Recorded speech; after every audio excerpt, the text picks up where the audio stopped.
because we are going to see the snowfall intensity pick up from moderate to maybe even heavy snow, good for an inch or so an hour. Plus, with the winds blowing, you combine it, you almost get blizzard-like conditions. We're not calling for a blizzard here, but blizzard-like conditions. You need the visibility to stay down for 3 hours, and I don't think we're going to get that, but it may get that from time to time.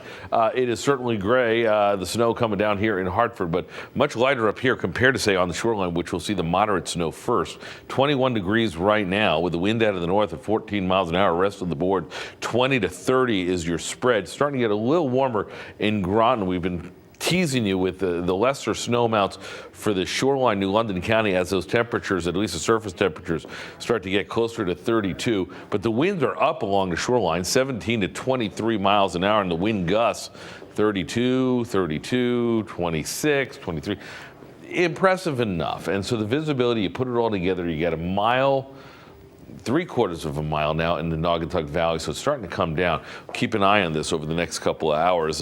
Dan with the storm tracker in Hamden last we checked, so he'll be in this area where, especially you get in some of those valley areas, you're going to see some real vis issues, and then when you tack on the snow, it's going to make driving tough. And so again, we're not saying stay home because we don't want you to go out to work. We just want you to enjoy the snow day safely.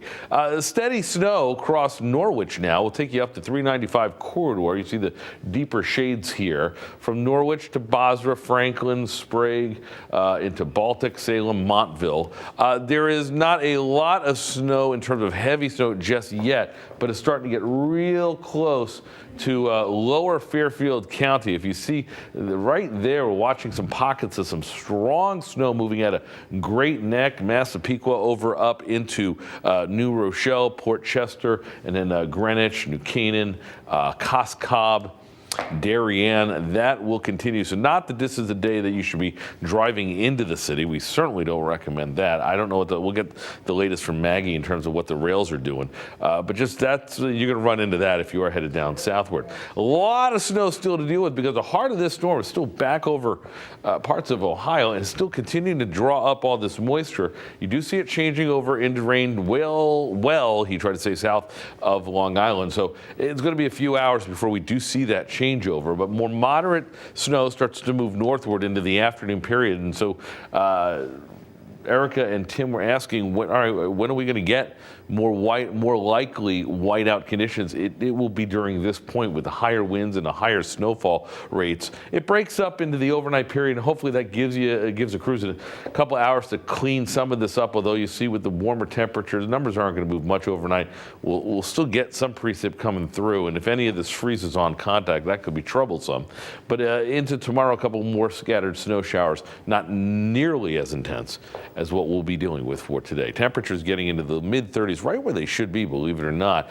Temperatures slowly improving after through the afternoon and the evening hours, down to 32 tonight, so no real movement on the thermometer. 35 for tomorrow with the lingering snow, and then we get a break for a couple of days. Now, two issues down the line. Friday night into Saturday, may be dealing with a rain-snow mix. We'll notice the temperatures are at 44 for a high, so it's going to be a little too warm for all snow. But by Sunday, late Sunday into Monday, maybe something we'll be watching as a chunk of Arctic air settles in, and that could lay down the stage, if you will, for another snowmaker. Second one on a Monday. Looks like our second half of winter, now that we're starting to bear down on February, starting to get a little more active. That's a look at the forecast. 8:21. Share 61 at fox61.com. If you got a photo, we would love to see it, Erica. Tim, over to you. Okay, still to come here on